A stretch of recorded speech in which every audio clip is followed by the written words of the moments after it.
Para muhibbin rahimakumullah. Allah Subhanahu wa taala berfirman dalam surat Az-Zariyat ayat 56. Wa ma khalaqtul jinna wal insa illa liya'budun.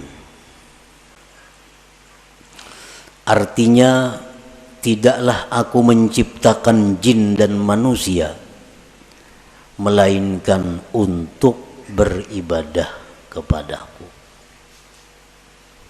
Ahli tafsir yang lain ada mengatakan melainkan untuk mengenalku.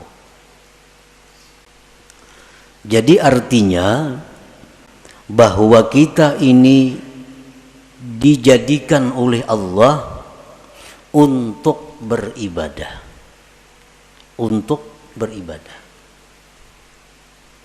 Itulah tugas kita ada di muka bumi ini.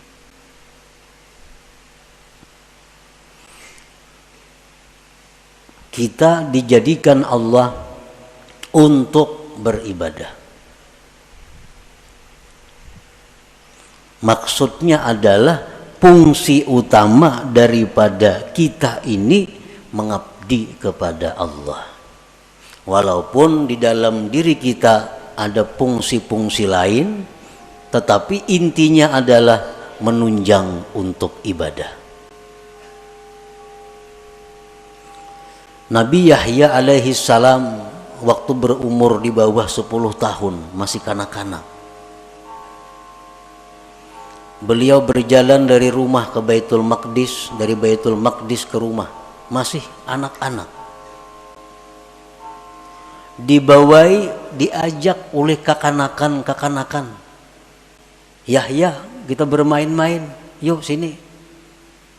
Nabi Yahya menjawab, ma khuliqtu lihadza. Aku tidak dicipta untuk bermain-main. Ini seorang anak kecil yang sudah mengerti tentang kejadian dirinya. Dibawai bermain-main, dijawab ma khuliqtu lihadza. Aku tidak dicipta untuk ini. Karena manusia adalah dicipta untuk beribadah. Artinya bukan kada boleh kita berdagang, bukan kada boleh kita bersenang-senang, bukan kada boleh kita istirahat, bukan kada boleh kita berusaha, kada. Boleh itu. Tetapi apabila sampai masanya ibadah, kembali kepada ibadah. Kegiatan apapun, usaha apapun, pekerjaan apapun, bila sudah tiba waktu ibadah, mesti ibadah. Nah, itu menunjukkan bahwa kita ini dicipta untuk ibadah. Dan itu menunjukkan kita adalah manusia yang sihat, manusia yang sempurna akalnya.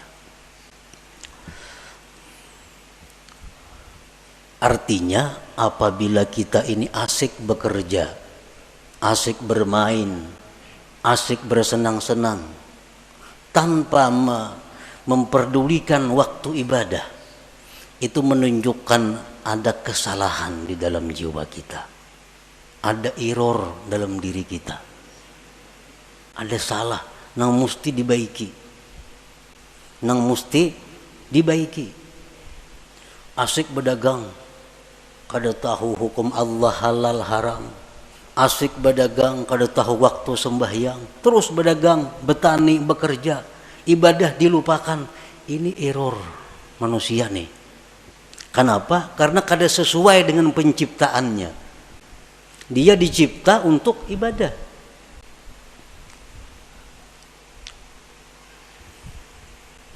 Pernah kita contohkan untuk lebih mudah mengerti dengan handphone, HP.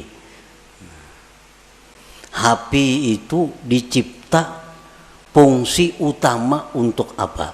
Untuk komunikasi. Itu utama. Untuk bepandir kawan di sini lawan jauh di sana. Itu fungsi utama HP. Tetapi di dalam HP itu ada kamera. Dalam HP itu ada pemutar lagu. Dalam HP ada kalkulator. Dalam HP ada permainan. Itu hanya sebagai penunjang. Tapi intinya adalah untuk komunikasi. Nah, sebuah HP yang baik, HP yang baik nih, kita mutar lagu, mengaji umpamanya, putar mengaji. Datang panggilan dari jauh datang, ampihnya mengaji HP, ada panggilan ya. Putus lagu, putus apapun putus, panggilan datang.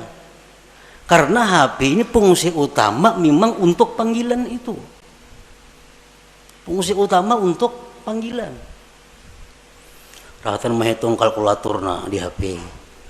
Masuk SMS, pajah kalkulatornya. Timbul pesan masuk ya. Karena fungsi utama HP memang itu, komunikasi.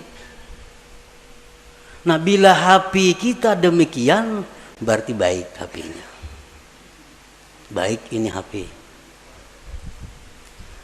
Tapi apabila kita asik memutar lagu, putar lagu, panggilan orang kada masuk lagi, SMS kada masuk lagi, aur lagu harus berbunyi, ini HP error.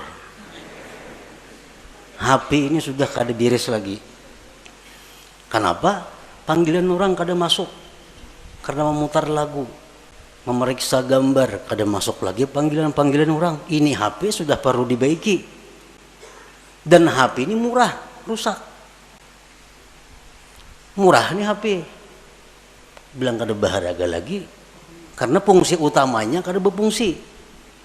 Nah, demikian manusia yang sibuk dengan pekerjaan tanpa menghiraukan ibadah, ini manusia adalah murah harganya di sisi Allah Subhanahu wa ta'ala. Itu sekedar perbandingan fungsi kita diciptakan oleh Allah. Wa ma khalaqtul jinna wal insa illa liya'budun. Jadi kan bukan kada boleh kita bekerja, bercari, berkabun, boleh. Tapi ingat, kita dicipta untuk ibadah. Kita dicipta untuk ibadah. Kita dicipta untuk ibadah.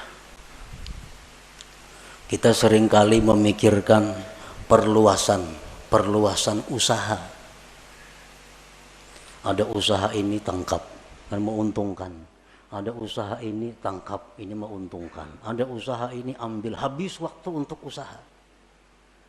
Tetapi untuk ibadah kita kadang-kadang mengadakan perluasan. Mulai umur 30 sampai 60, ini tutupang wirid, kada ada pertambahan, belum kurang lagi. Yasin, Yasin bermaghrib semacam. Berpuluh-puluh tahun, kada ada peningkatan. Tapi kalau usaha, bikin ini, ulah itu, tambah ini, macam-macam usaha. Selalu ditambah pemasukan. Tetapi pemasukan ibadah kita berkurang. Makin tua makin kurang, makin tua makin kurang. Nah, ini error juga nih. Ini error juga.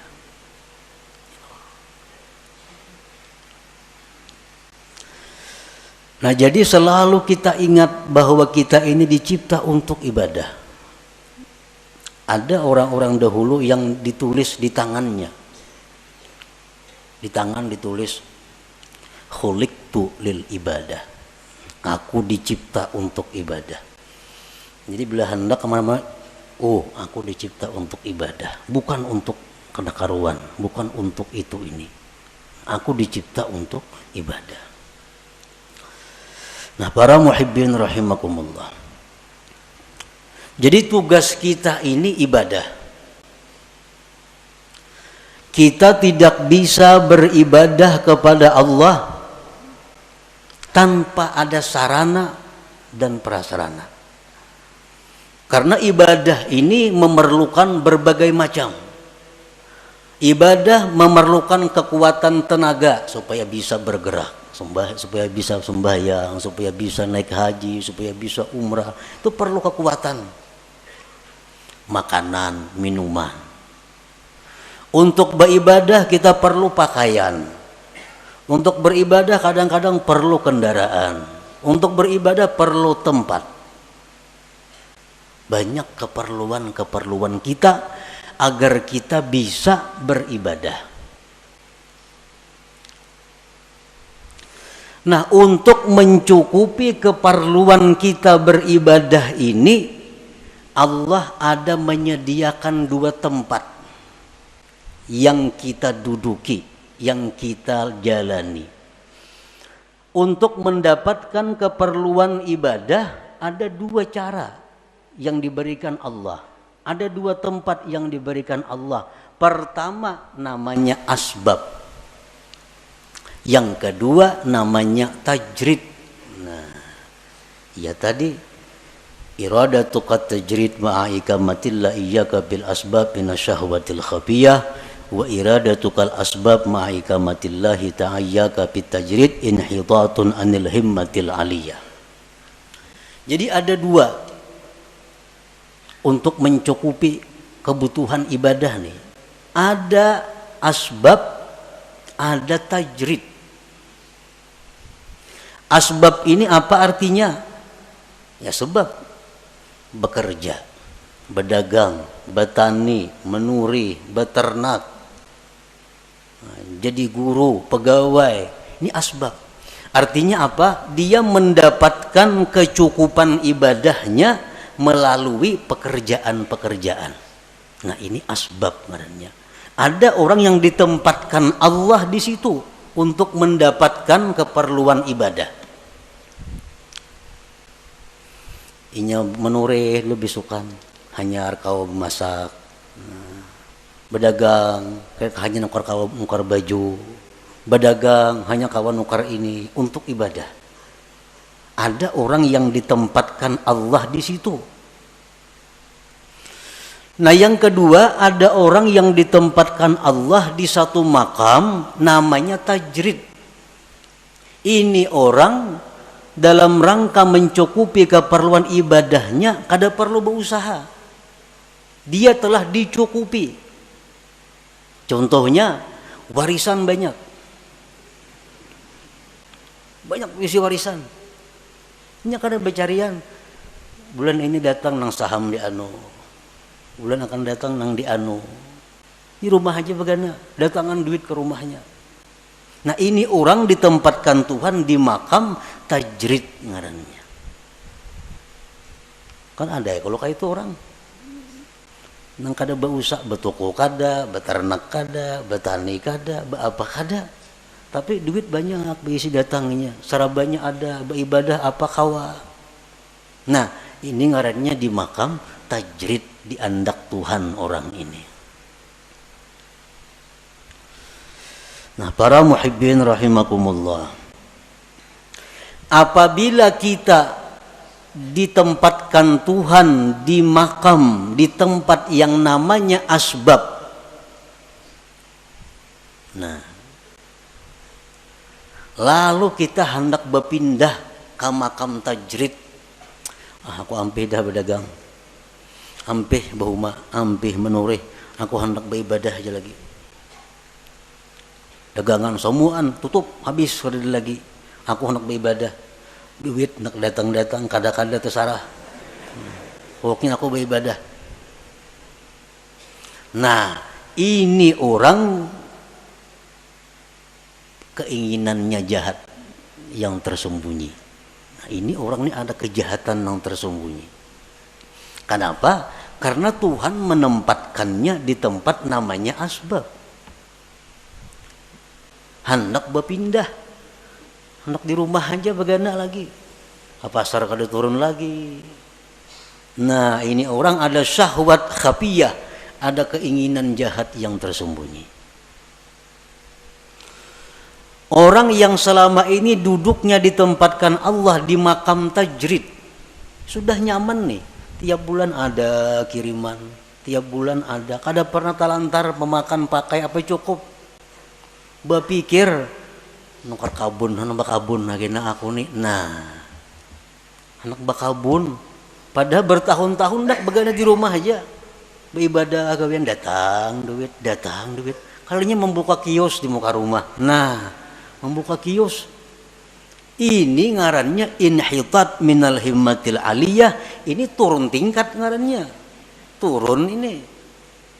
Ada penurunan himmah yang tinggi. Inhitatun minal himmatil aliyah. Para muhibbin rahimakumullah. Sekarang kita mengetahui di mana Allah menempatkan kita. Ini yang perlu kita tahu. Apakah Allah sekarang ini menempatkan kita di satu tempat yang namanya asbab untuk mencukupi kebutuhan ibadah kita? Ataukah sekarang ini Allah sudah menempatkan kita di makam tajrid untuk mencukupi kebutuhan ibadah kita? Ini perlu diketahui. Tandanya orang-orang yang ditempatkan Allah di makam asbab, nang berdagang, bertani, bekerja, tandanya orang yang direstui Allah untuk itu. Ada 6 tanda. Bila 6 tanda ini ada pada kita, berarti kita direstui Allah duduk di situ. Jangan hendak pindah ke makam tajrid, ke makam nang kada berusahaan lagi. Tetapi bila mana 6 tanda ini ada sesuatu nang kada kita miliki, kada bisa kita dapatkan, berarti itu isyarat kita mesti pindah kepada makam tajrid. Nah, demikian pula sebaliknya, makam tajrid. Apakah dia di makam tajrid ini sudah diridhai Allah? Ada tandanya. Bila tandanya ini kada pas, berarti itu isyarat agar pindah kepada asbab berusaha. Nah, sekarang kita mengetahui apakah usaha kita ini diridhai Allah. Bila diridhai Allah, kita rusakan aja berusaha. Jangan berampi-ampi sampai mati berusaha. Sampai mati. Jangan berampi-ampi kalau memang di situ diridhai Allah. Nah, tandanya apa? 1. Husulul kifayah wal muwasah lil fuqara wal masakin. Pertama, usaha kita yang kita jalankan selama ini cukup untuk keperluan kita dan bisa membantu orang lain. Dagangan kita, usaha kita, hasilnya itu cukup untuk kebutuhan kita, bahkan bisa membantu orang lain. 1. Yang kedua, la yulhihil asbab an zikrillah. Usahanya yang selama ini dia jalankan kadang melalaikan dia daripada zikrillah. Sembahyang berjamaah banyak kawa. Ini tokonya parak masjid. Yang berjamaah kawa. Ke pengajian aktif, kada terganggu. Baca Quran sekian juz sehari kawa. Usahanya kadang mengganggu dia daripada zikrullah. Nah, ini tanda yang kedua. Tanda kita ini diridai Allah dalam kedudukan berusaha. Yang ketiga, la yajurruhul asbab ila ma harramahullah. Usaha kita ini kadang menarik, membawa kepada yang diharamkan Allah. Nah, usaha kita nih kadang menarik kepada sesuatu yang diharamkan Allah.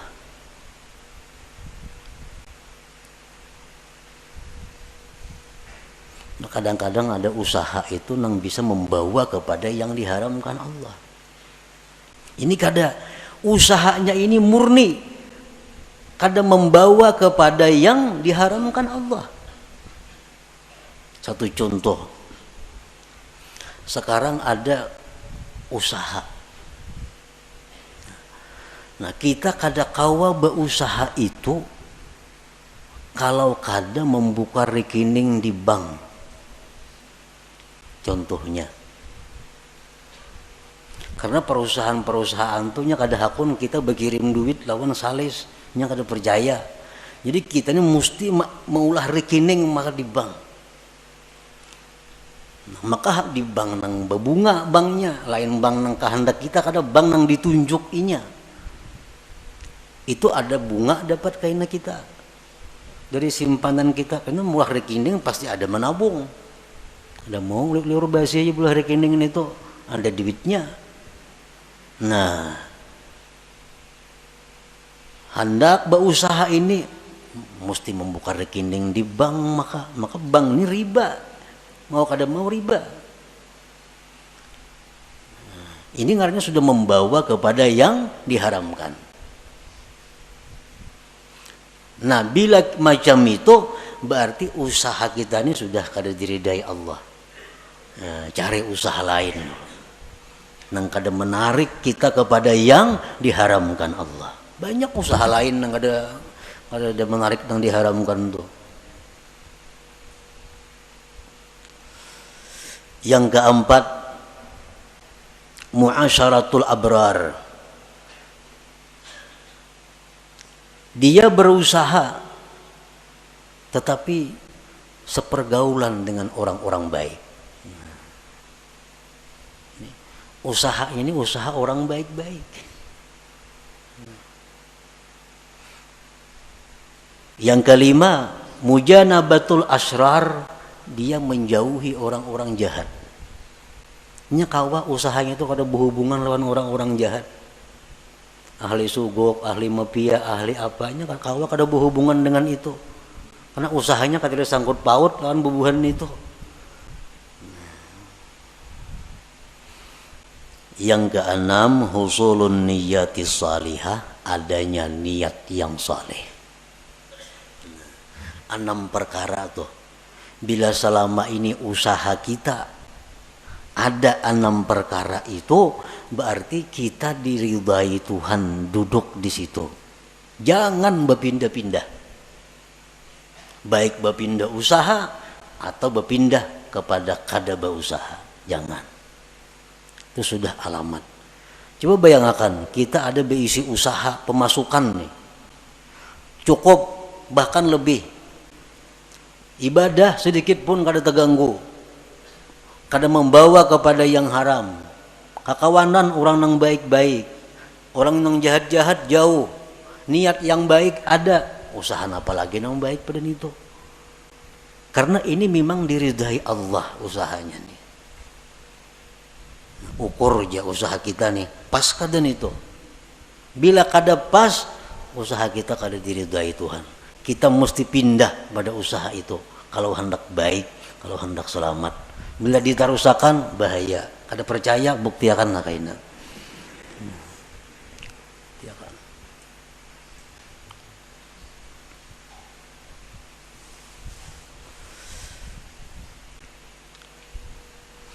Kalau kita berusaha macam-macam dah usaha dicari, kada mau cocok.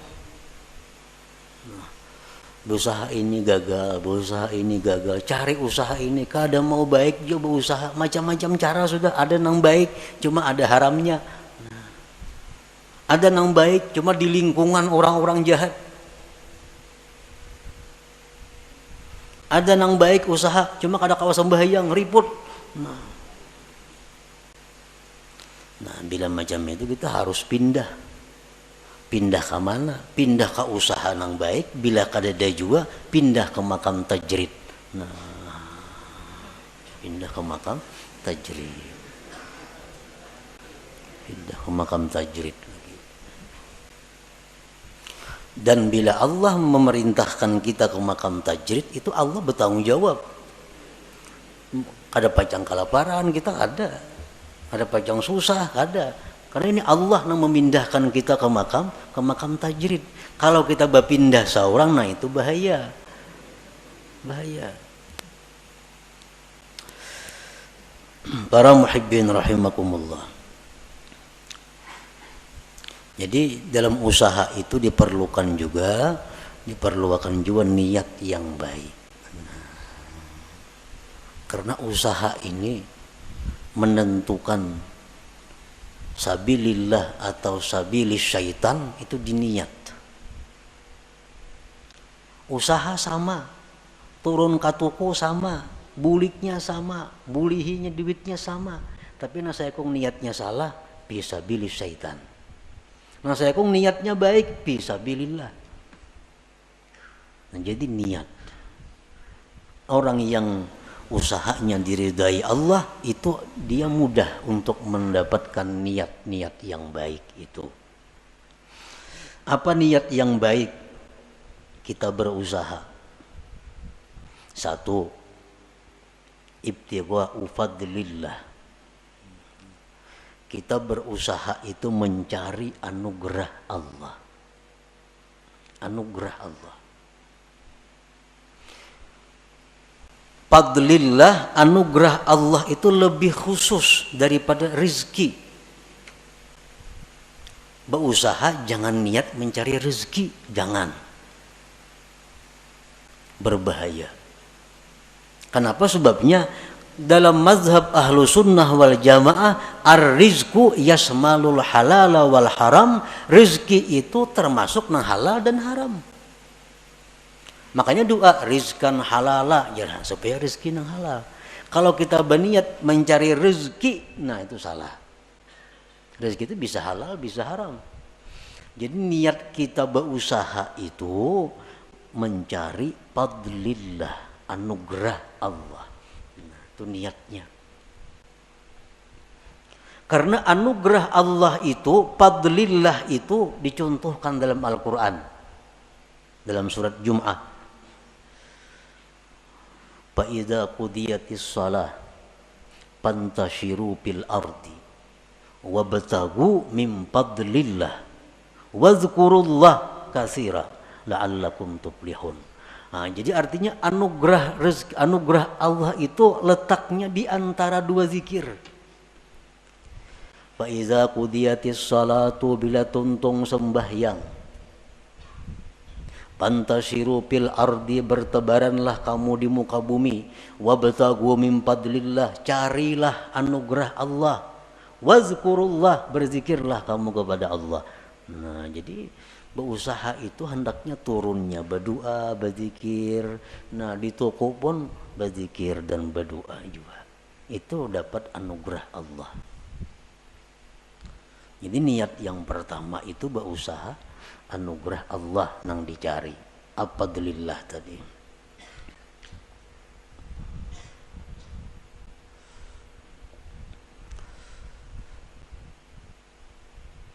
Nah, di antara niat berusaha, aunul muslim, menolong orang Islam. Menolong orang Islam. Karena orang nang katuku datang itu orang nang perlu. Apalagi jual obat. Nah, berjual apa lagi? Orang-orang perlu. Jadi buka toko sahajaku menolongi kaum muslimin. Ya mah harga jangan terlalu tinggi kada menolongi ngarannya. Nang sadang-sadang aja harga. Ini menolongi niat nih. Orang berhutang dihutangi kan menolongi. Nah, niatnya menolongi orang muslim. Ini contoh-contoh usaha kita yang diridai Allah. Idza wajada ma dzukir la yantaqilu ila tajrid illa bi amri syaikhihi aw bi isyaratin wadihatin ka ta'azzuri ma dzukir min kulli wajhin. Apabila dia mendapatkan tanda-tanda yang disebutkan tadi, dia tidak boleh pindah ke makam tajrid kecuali perintah gurunya. Nah, kecuali perintah guru. Dan ini berusaha padahal bagus. Semua tanda yang dibaik itu sudah ada padanya. Cuma aja guru macam pindah. Sekarang ikam kawani aku di rumah aja begana, aku makan juga ikam. Nah, terpaksa mau ada mau. Ampe berusaha tuh. Ada jalan lain lagi, ampe. Tajrid. Karena perintah guru. Au bi isyaratin wadihah, atau ada isyarat yang nampak seperti uzur yang disebutkan dari segala sisi. Kada kawa berusaha cobai ini, kada kawa. Cobai berusaha ini untung, cuma terganggu ibadah. Berusaha ini kau beribadah rugi. Berusaha ini akhirnya kembali kepada nang haram. Kada kawa dicoba-coba semacam-macam, kada kawa jo ibadah usaha nang baik. Nah, itu artinya isyarat dari Allah pindah. Jangan di situ lagi begana. Kada usah lagi beribadah aja sudah kepada Allah. Nah, pindah ke makam tajrid ngarannya. Nah, para muhibbin rahimakumullah. Nah, kemudian orang-orang yang sekarang ditempatkan Allah di makam tajrid, itu ibu-ibu rumah tangga nang dicukupi suaminya, itu makam tajrid. Tugas ibu-ibu apa di rumah? Kemarian datang nah, duit segan dapur, segan itu, segan ini dikelola oleh ibu rumah tangga. Itu sudah makam tajrid. Jangan nak berusaha menambah usaha bini-bini nih. Kalau sudah dicukupi.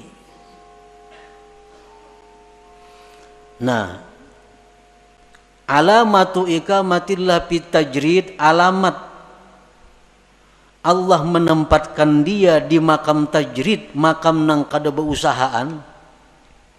Pertama, yassara lakal kifayah. Allah mudahkan bagi engkau kecukupan. Selama ini kita kada berusaha apa-apa, berdagang apa kadada, umpat saham di mana kadada, apa kadada. Tapi selalu cukup. Makan, pakai apa, cukup aja datangnya. Itu satu. Ini tanda bahwa Allah menyuruh kita, ini aja sudah kada usah berusaha. Yang kedua, tandanya ja'ala nafsaka mutmainnatan 'inda adami husuliha. Allah jadikan diri engkau tentram, tenang ketika ketiadaannya. Kada ada duit, kada ada makanan, tenang, sabar, kada ada keluh kesah. Nah, Allah jadikan hatinya seperti itu. Yang ketiga, ada mutama lima fi aidin nas, tidak ada tamak kepada milik orang lain. Kada ada menghendaki ampun orang, kada ada hendak supaya diberi orang, kada ada hendak supaya diinjami orang, kada ada. Yang keempat, safa'u waqtika 'alal istighal bi ibadatillahi ta'ala, bersihnya waktu engkau sibuk dengan ibadah. Kita hari-hari ini sibuk waktu penuh dengan ibadah. Belajar, mengajar, beribadah, zikir, Quran, apa habis sudah waktu beribadah. Ekonomi cukup. Mun rahatan kada cukup, hati kada gelisah juga, tenang. Ini artinya kita direstui Allah demikian. Jangan hendak sedikit pun membuka usaha. Jangan hendak sedikit pun bersaham di situ di mana-mana. Ini sudah tenang. Allah sudah meridai, merestui kita duduk di situ.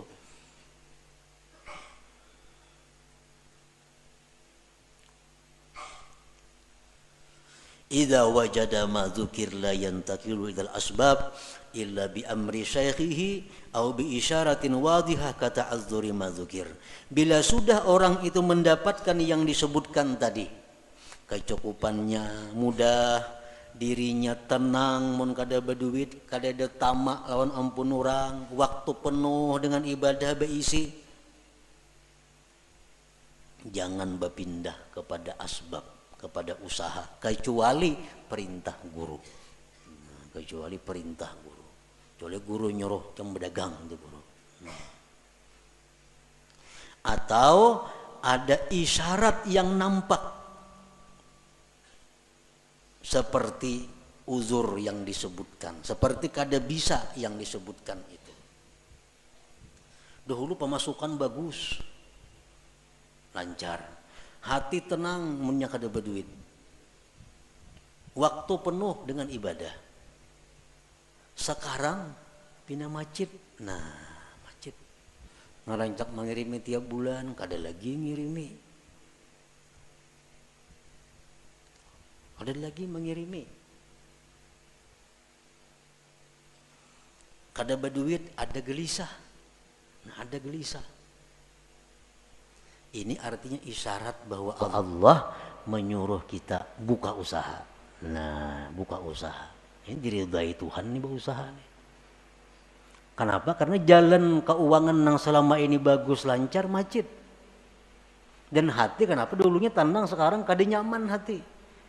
Ya, itu artinya isyarat bahwa Allah menyuruh sudah berusaha. Atau kada kau menggunakan waktu beribadah, kiriman lancar, samuan bagus, cuma sekarang malas beribadah, melihat TV seharian ketujuh, kada kau beribadah, kada tahu buka-buka lagi hati hendak beribadah, membaca Quran, kayaknya turun ke warung duduk di warung betang harianan, ngopi di warung duduk. Dahulu padahal pak ibadah, sekarang hati terganti dengan demikian. Nah, ini tanda Allah menyuruh dah berusaha aja supaya ada kesibukan, timbang melihat TV, tentang nyembeti orang di warung di gardu, baik berusaha. Nah, au bi isyaratin wadihatin kata'azzuri ma dzukir.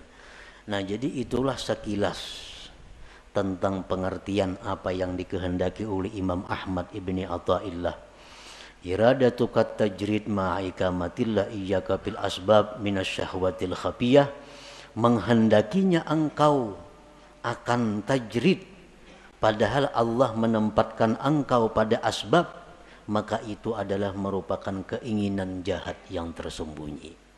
Dan menghendakinya engkau akan asbab padahal Allah menempatkan engkau di makam tajrid, itu berarti turun tingkat, turun daripada himmah yang tinggi. Nah, jadi artinya kita supaya mengoreksi diri kita untuk bisa mengikuti petunjuk hikmah ini. Ilmu ini sama dengan senjata. Sama dengan senjata. Ilmu senjata macam-macam, senapang, pistol, karis, pedang, mandau apa. Ilmu kayak itu juga. Nah, jadi ilmu ini, yaitu kita dapat ilmu, dapat pistol artinya. Cuma pistol mau dipakai segan apa? Bisi pedang di rumah, bisi tumbak, bisi karis, hibak rumah, wan senjata, memainakan gak ada bisa, segan apa? Hibak rumah wan senjata. Ilmu itu bermanfaat di waktu kita berhadapan dengan masalah. Kita bicara sabar nyaman, mbah garing ketahuan sabar kada.